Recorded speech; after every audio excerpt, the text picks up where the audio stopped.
This is the Leadership in Insurance podcast, brought to you by FinPro Search Partners. Insurance companies are businesses and they need to look for the long term and be sustainable. We went from 0 to 1 and now it's going from 1 to 100. Insurance as a concept, as a kind of service, is brilliant. The execution is what we're looking at now. I think the companies that are going to succeed are the ones that are going to understand and master the art of intent. When we talk about innovation, we lean too heavily to think about technology and we don't think about creating a culture of innovation. I think innovation is essentially continuous improvement of existing processes and platforms and product. Right? It's got to be easy. It's got to be seamless.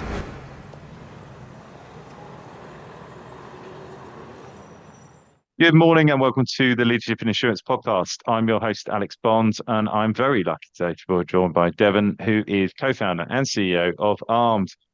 Good morning, sir. How are you doing? Good morning. Very well, thanks. Thanks for having me on. Good. Although we were both bemoaning being slightly ill, weren't we? So we're brave soldiers to travel on by doing the podcast. Committed to the cause. Yeah, very much so. And we've been waiting to do this one for a while. So really pleased to have you on. It's been a very public journey and it's been a very interesting journey, which we'll get into. I think a lot of people will know the ARM business, but for those that don't, it'd be really great if you could introduce yourself and obviously what you guys do. Sure. Yep. So I'm Devin Chawda, CEO and co-founder of ARMD, the insurtech for tradespeople. And we chose tradespeople for a few reasons, really. We sold to them in our previous business, so we're familiar with the market and some of the issues that they have. But equally, we found out that they're massively underprotected and underinsured. A good example of that is over half of tradespeople have experienced some form of loss, yet half, or less than half, considerably less than half, have any form of tool insurance. So we thought that was interesting. Big gap in protection. We thought the market, as well, tradespeople, so plumbers, electricians, we don't think they're going anywhere. It's a growing market. I don't think AI is coming for their jobs anytime soon. So we decided that there was a sufficiently interesting business opportunity. So we got a crack team together and decided to address it with a combination of an IoT solution. So it's a smart kind of van alarm and tracker. So it's in the vehicle, protecting the vehicle, get all kinds of data from that, together with the tool insurance product. So that's the current offering. That's what we're selling. So we're actually live, formed the business in 2020. We've got an MVP. We've raised some money and we're now at a point where we're looking to kind of grow and scale the business. So that kind of brings us up to date. Lovely. Thank you for that. It's been a really interesting journey. You touched on the funding there, and that's where I don't think that's where I first became aware of you, but I certainly first became aware of the kind of I think you did quite a lot with the press. You were on the BBC, I believe, as well. Kind of, you got some good airtime there. But I saw you on Seeders, that's like a crowdfunding platform, which I did invest as well. I think I mentioned to you, it's not the biggest sum of money because I'd actually made an angel investment. I made my first ever angel investment, and I was like, I don't have a lot of money on the table, but I was like, I can't not be part of this process because I thought one, crowdfunding is really unique in the insurtech space, and secondly, I just thought it was a great position, so I wanted to do that. So I became aware of you that you got lots of press.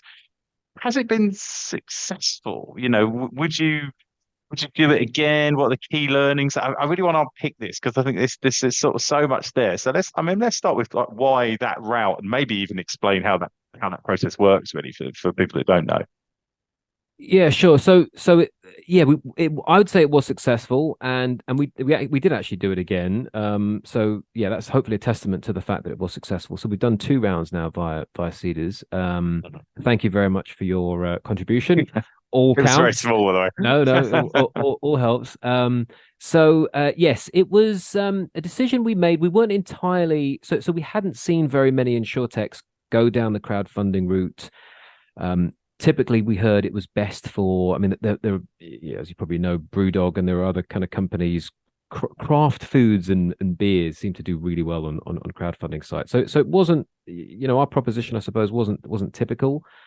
But I think it played to our strengths. That there is a kind of, the public nature of it, I suppose, can be double-sided in that it's great for PR and some of the things that you mentioned. It allowed us to get out there, and we were fortunate in that a number of publications picked it up.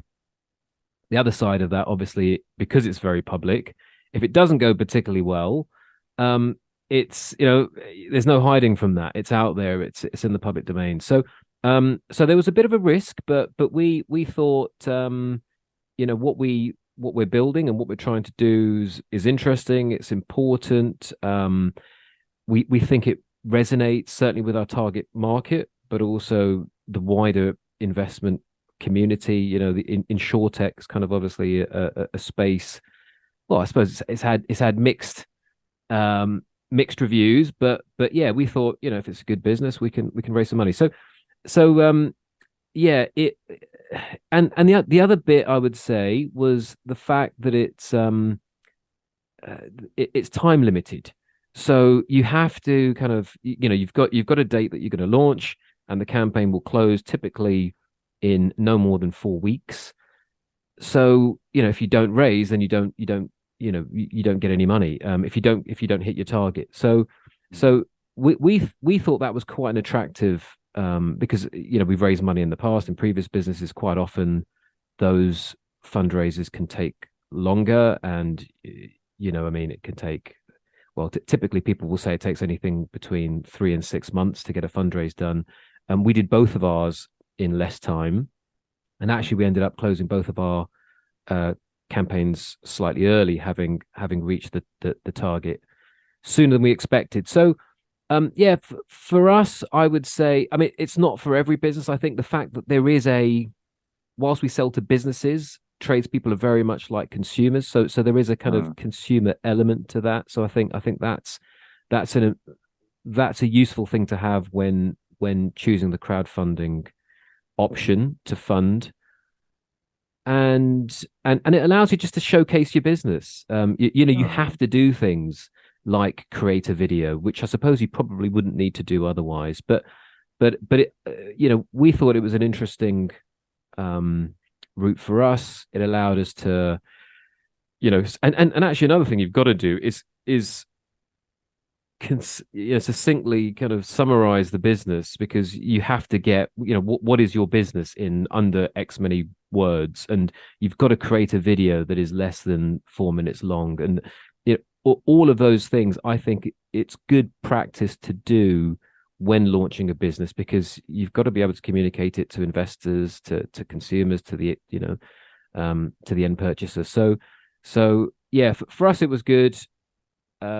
As I say, we've done it twice, so it's worked well for us. We've raised around 1.3 million pounds through Seeders, and it's not, and probably another thing worth mentioning, it's not just Seeders investors. You've got what they call kind of lead or direct investors coming into those rounds as well. So we're able to get some great names. In fact, certainly in our second most recent fundraise, we've had an insurance company come in. We've had some well-known angel investors come in as well. So and yeah, it's all very public, which, as I say, can work for you or against. But yeah, for us it worked well.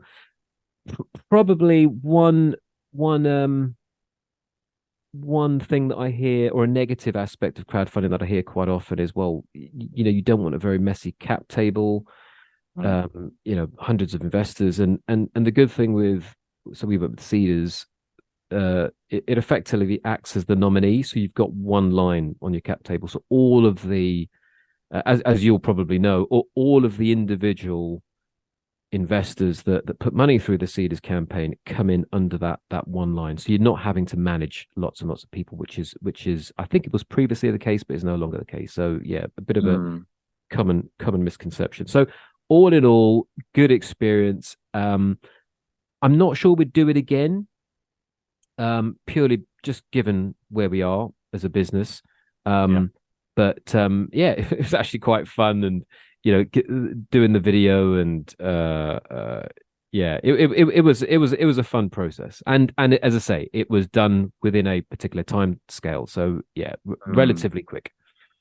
I think that's probably the thing that I hadn't factored in was the timescale piece, because I know the biggest frustration is, we talk to founders all the time, and a lot of that conversation is that you become a full-time fundraiser. You're constantly talking to, and even if you've landed that investment, then it becomes about managing the relationship with that investment, and that is, it's really ineffective, and it's really inefficient.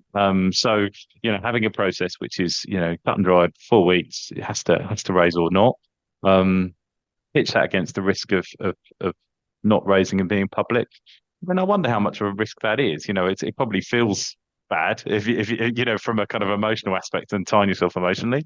I don't think it necessarily is validation of a business model if you don't get it. So yeah, that's why I had to ask, because it was just such an interesting process to observe. Because I'm sort of keeping an eye on Cedars anyway. But to your point, I mean, there's only so many organic vegan products I want to invest in, and 0% alcohol is the sort of thing that's obsessively on there. And it was various different types of milks and dairy products a little while ago, and there's only so many of them I want to invest. But yeah, I do think your unique position of we talk about small.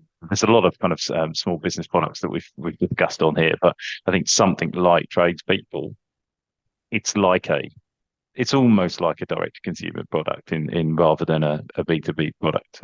I would imagine. Yeah, and we actually had some tradespeople, a couple in fact, put significant amounts in, and yeah, we were quite surprised. What we did was we sent an email around to our customer base saying, "Hey guys, by the way, you're a customer of ours.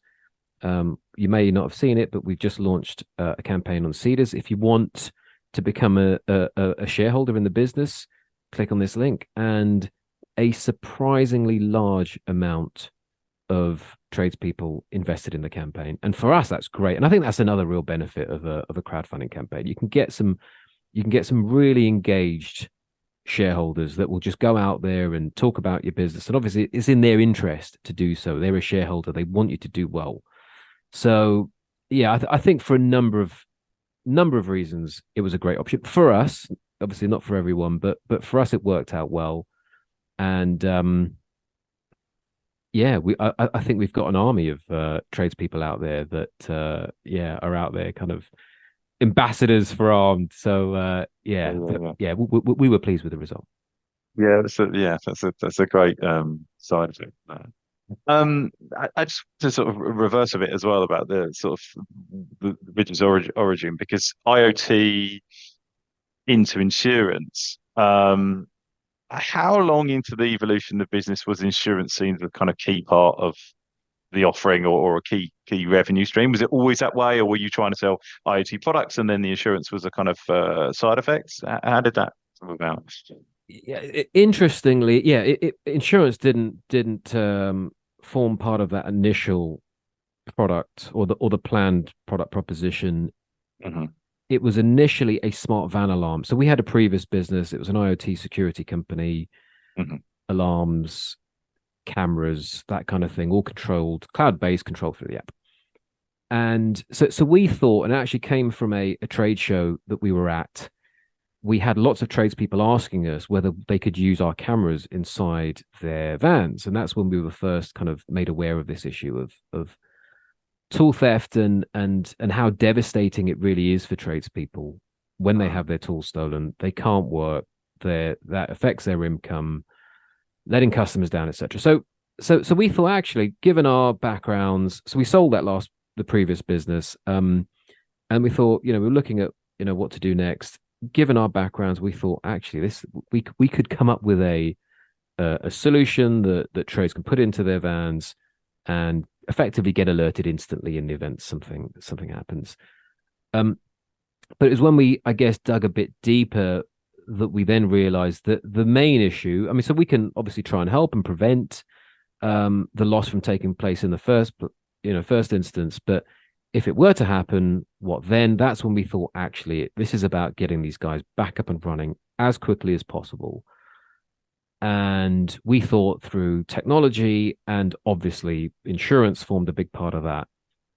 That's where, and again, our backgrounds aren't insurance, so we weren't necessarily thinking about that. But the more we thought about it, we thought actually we came up with this concept originally. It was called completing the loop, and we thought in order to complete the loop, you need to make them good again, and that's where reimbursement formed. And actually now insurance is core to everything.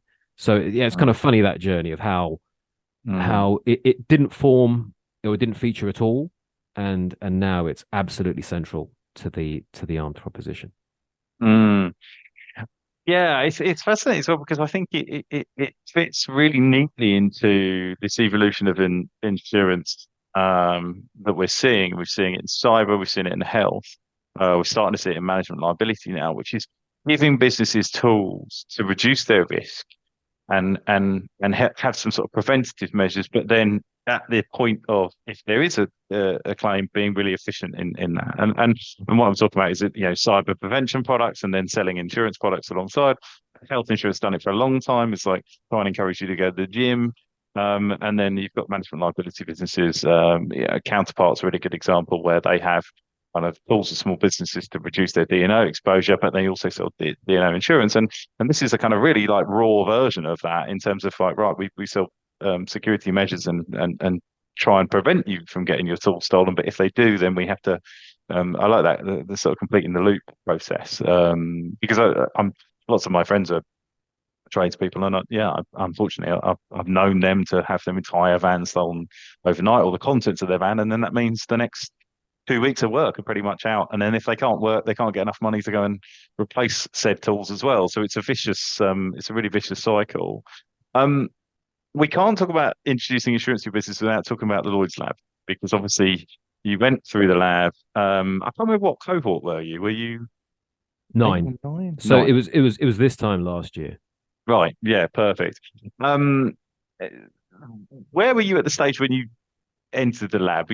Was insurance an idea, but it was a sort of proposition, or how far along that journey were you? Yeah, so we had an insurance product. So we were using an RSA product that we effectively wrapped some technology around. So to your point earlier, quick settlement was a big, that was a big part of what we wanted to be able to do. And RSA were great in supporting us, because we've got a digital inventory kind of feature within the app. We were able to effectively present to RSA, in the event of a claim, these are the tools that have been stolen. This is the proof of purchase. All of that information that would typically take a very long time to gather from an RSA claim handler's perspective, we can just present in one go, with details of the claim, with the crime reference number, because all of that information is captured digitally from our side via the customer. So off the back of that, we were able to launch a 5-day claim promise, which we want to get down even further. And our quickest has been the following day. But the industry standard is kind of somewhere between 5 and 6 weeks, and that's a long time for a trade, to your point, without tools. So we had that product, and that's great, and we were able to test it, learn, see what aspects of it work, what don't, and we then decided, actually, in order to kind of access a wider section of the market, because up until now, and still to this day, we are still selling directly. We aren't selling through intermediaries. We thought we needed to have our own capacity in order to do that. So that from a timing perspective, it worked out well, because we knew we wanted to have our own product and operate as an MGA. But there were still a few gaps, I would say. Relatively small team. And actually it was suggested to us, the Lloyd's Lab program was suggested to us by a couple of people that we friends of the business that we trust, and we weren't entirely kind of convinced at the start. My personal view of Lloyd's was, big bit. It's just marine satellites. It felt like we were selling to tradespeople was something that didn't quite fit. But so we weren't entirely convinced at the outset. But we looked at the application process, pretty straightforward. We had a lot of that. Obviously, we've raised money before, so we've got a lot of the kind of basic information that an accelerator like that would ask for. So we gave it a go, and we made it in, and it was genuinely transformative, I would say, for us, because again, not coming from not having insurance backgrounds, we were able to get access to a number. We had 9 mentors going through the program, and that ranged from people or experts in their specific field. It could be underwriting, it could be we had to create our own policy wording, rating, etc. We're able to do all of that within a very short space of time. We're able to secure capacity for 2 new products, and we actually secured a large chunk of investment as well off the back of that. So for us, it was a fantastic result. We as I say, to go in kind of semi-skeptical, to then get in, and then to achieve what we achieved throughout the program. I couldn't recommend it highly enough. I would say certainly, it was hard work, and we already had a business, unlike some of the other companies in the lab and other cohorts. We had a business that was selling, we had customers, so there was the managing of that. So it was kind of in the lab during the day, and that's obviously full on. So we were kind of catching up with the business in the evenings, and going again for 10 weeks. So it was an intense process, but for us it was fantastic, and it genuinely accelerated what we were doing. And as I say, we've got capacity investment, and we built new products off the back of it. So it was great process for ARMD and what we're able to achieve. Probably the perfect hat trick for a Lloyd's Lloyd's lab for just new products, new investors, and new guys.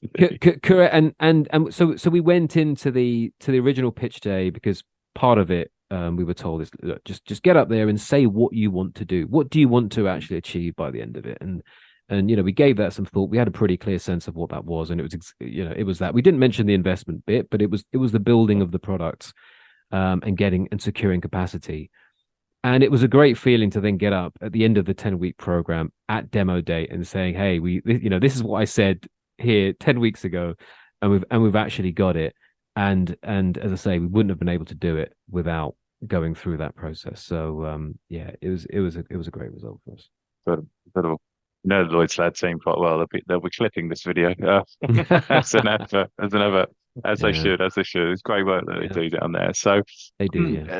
Talk us through the products then. So what's the product suite now? You obviously 2 products came out of the back of that. You had an existing RSA product, but what does it look like now? Yeah, so we've got our own tool insurance product now. So before, given the fact that we were essentially brokering this product, we were limited to where we could sell, how we could sell. So that's opened up now. The fact that we've got our own capacity, we're able to sell that through new channels, and we're particularly looking at B2B channels. So that's been great for that. And the other aspect to our product offering is the IoT. So we've got, we actually launched the product during the lab process. Obviously, it wasn't an insurance product. It just so happened, timing wise, that it was ready probably around just over a year or so ago. And essentially what that allows, I mean, you've got two elements, 2 components to it. One bit is the hub, plugs into the vehicle's ODB port, collects lots of data. That's how it's powered. You've then got another device that plugs in the back of the vehicle, and that detects motion, and the 2 connect over Bluetooth Low Energy. So essentially, for the end customer, you've got a smart van alarm. So in the event someone breaks in, you get a phone call instantly, and you can also track your vehicle as well. So anytime you can go into the app and see where your vehicle is. And one of the things we're trying to do, given the fact we've got this unique product offering, also provides a unique set of data. So we're getting all this data from the vehicle, things like kind of location, is the alarm on, how engaged is the customer with the alarm. All of these have kind of um, uh, an impact on risk, and then we've also got details around the tools from the inventory side, so we know what tools they have, what the value of those are, where they are, and all of this provides a really kind of interesting kind of set of information really that we can then use to better assess risk. And that's one of the things we're looking at is how we can use data. We call it IoT based underwriting, but use all of the data that we've got to better underwrite according to the specific situations of that individual customer, how they behave, where their van is, what tools they've got, how often they travel, all of those kind of things come up with more kind of personalized pricing. So yeah, but we're still quite early on in that journey, but yeah, that's certainly what we're building. Presumably there's a sort of feedback loop opportunity as well to educate the customer as well, to make them a better risk, because I'd imagine the biggest weakness in all of this is the human being, as most security situations are. Correct. So we're able to yeah. So if it's things like location where they park their van, we're able to advise and suggest that this is a high risk area. You might think about not leaving your van here overnight. Yeah, we can advise if they haven't armed their alarm, for example. One of the things we're planning to do, we're thinking about how we can integrate the alarm more with the product. So one of the things we want to be able to do, in fact, is make it just it comes with the insurance product. So if you're buying the alarm, sorry, if you're buying the tools in transit product, you get this, you get the arm guard along with it, and yeah, so that's something that we're looking to do. So things like if you haven't armed the alarm, we can send messages. We can prompt the customer. So yeah, just things. I mean, everything really is about trying to help mitigate the risk of these guys losing their tools. And so, yeah, we've got a pretty unique opportunity to be able to do that, given the nature of the combination of the product offering we have. So, yeah, but based on the data, based on the information that we've got, we're able to then communicate and, as you say, just help advise the customer to make better risk decisions. You mentioned the different distribution channels there. I was interested that how has that evolved? Is it just evolved as you've understood more about insurance? You got deeper into the world of insurance. You've sort of seen that there's different avenues of distribution for you to kind of go down. Yes, I would say so. Some insurance products came about as we kind of understood insurance more. Things like I would say embedded, for example. We didn't know what embedded insurance was when we formed the company. So that certainly came off the back of that, and actually that plays to our strengths. Our backgrounds are kind of technology and distribution, specifically retail, so online and in-store physical retail. So that then got us thinking about how we can embed insurance together with the tools themselves at checkout. So an example would be Screwfix, big tool retailer here in the UK. Yeah, so the plan is to have an armed kind of offering alongside the tools at checkout. Another one I would say that we didn't or that we wouldn't have known about was so we've developed a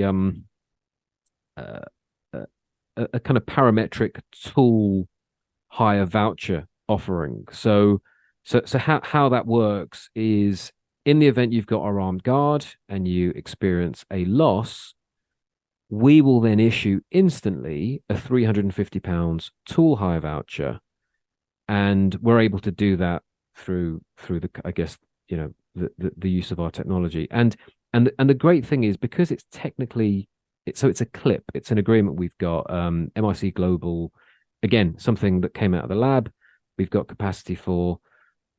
It's an insurance product between us and them. However, to the end customer, it's not.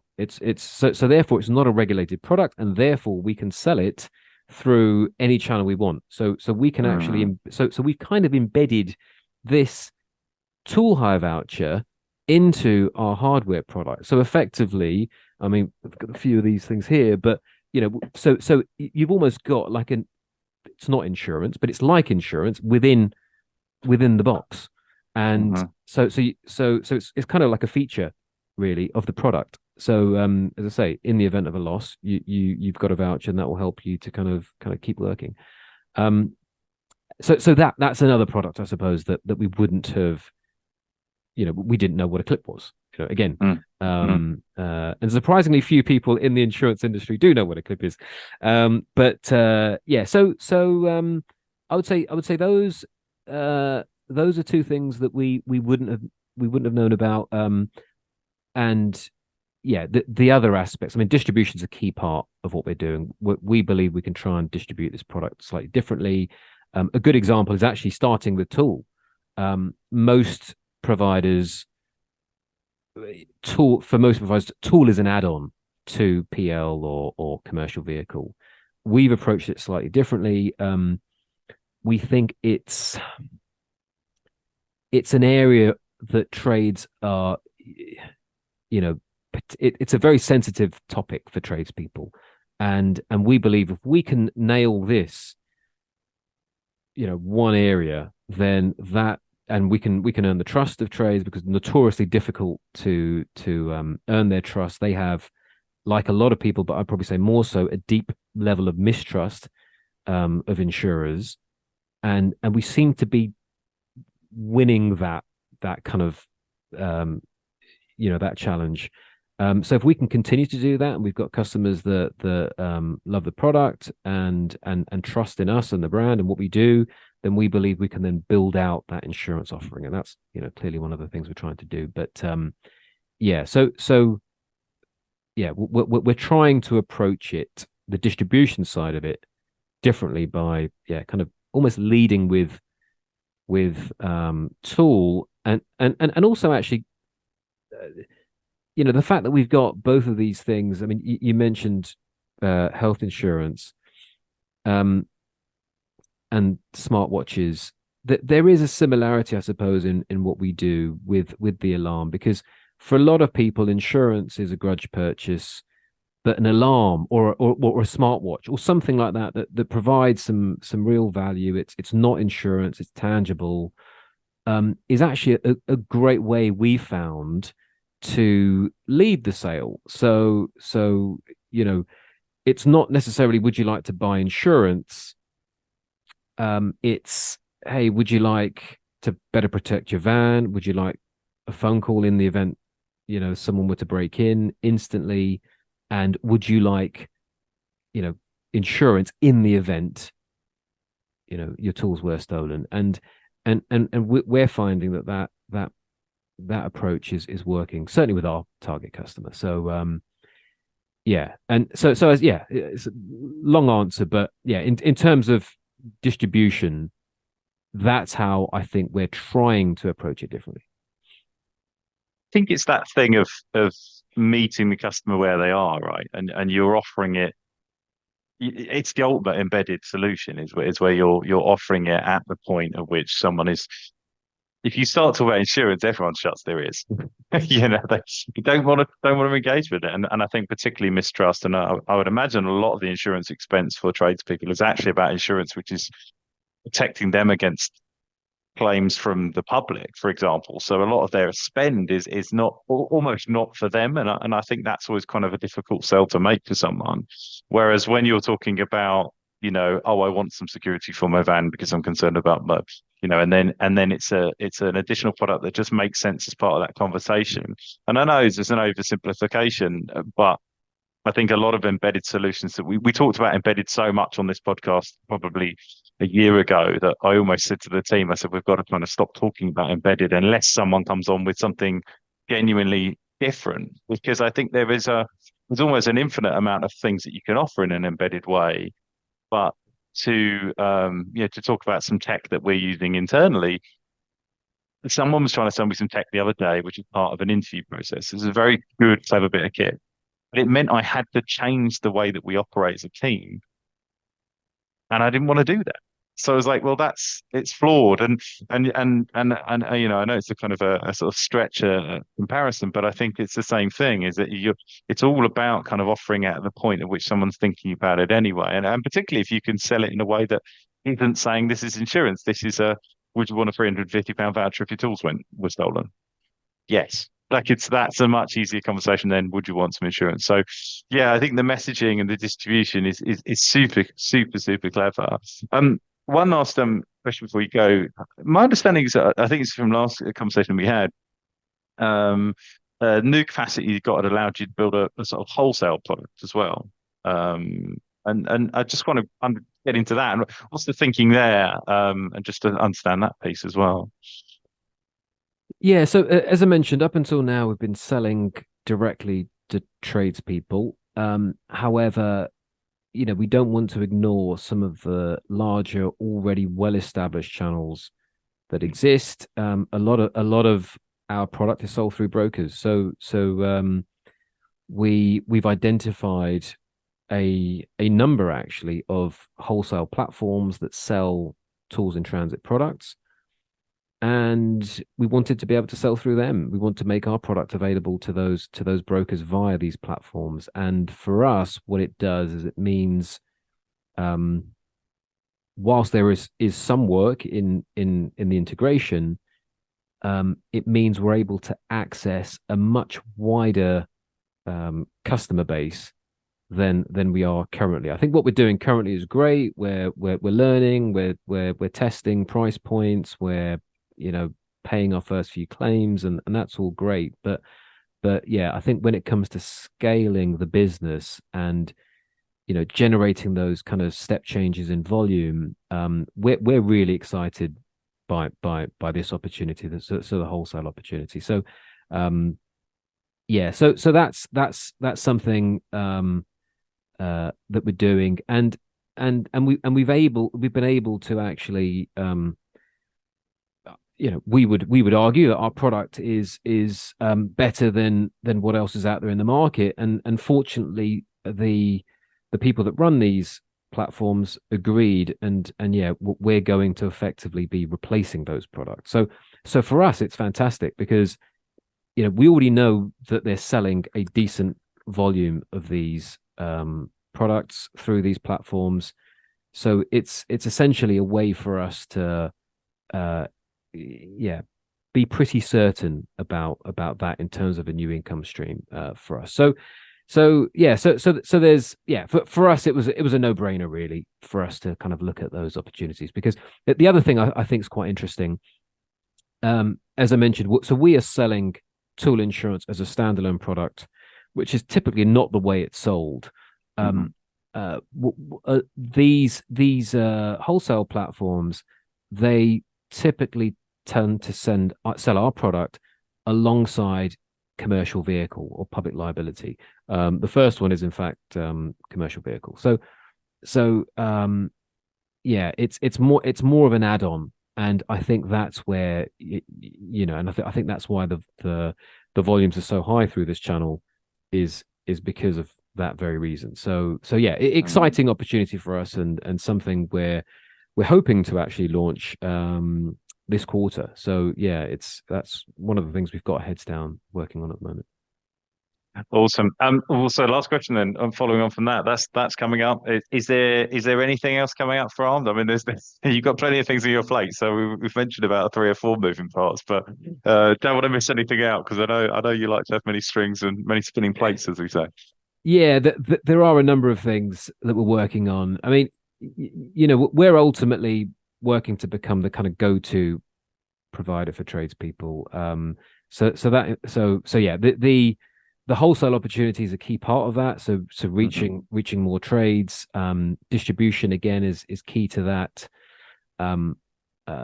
Selling through retailers. We're looking at mini fleet and larger fleet. That's probably going to come a bit later, but it's certainly an interesting, especially with the IoT, it's an interesting angle for us. As I mentioned, all the data that we're capturing. So we're looking at how we could leverage AI in all of that. So gathering all of that data, using that data to better underwrite. Also, one of the interesting things that we're testing at the moment is the kind of human machine interface side of AI. Tradespeople love talking to they love picking up the phone, having conversations. So we're looking at some really, really interesting tools around that and how we can better support our customers. So I think there's an interesting role for AI in our business, although we're quite early on in that journey. But from what we're testing at the moment, really exciting stuff. New insurance products. I think I touched on. So Beyond Tool, it's something else. And I suppose finally, just we're in talks with a large global insurer at the moment around. So clearly we're about mitigating risk and providing better solutions for tradespeople. That could also be done through other insurers as well, and so we're going to be running a trial. So there are lots of insurers out there that sell to tradespeople. Could there be an opportunity for us to partner in some way by becoming a technology provider? But again, as you say, the number of plates spinning, which is great, but also a challenge as well in some ways. So we're having to kind of stay focused and one step at a time. Those are some of the things that we've got kind of in the pipeline currently. Amazing. Thank you so much for your time. Really appreciate you being on the podcast. Obviously, I'm super excited and moderately invested in what you do. So it was an absolute pleasure to get to talk to you. So thanks for doing the Decimal Podcast. Lovely. Yeah, thanks for the opportunity. Yeah, great to join you here. And yeah, thanks again, Alex. Cheers.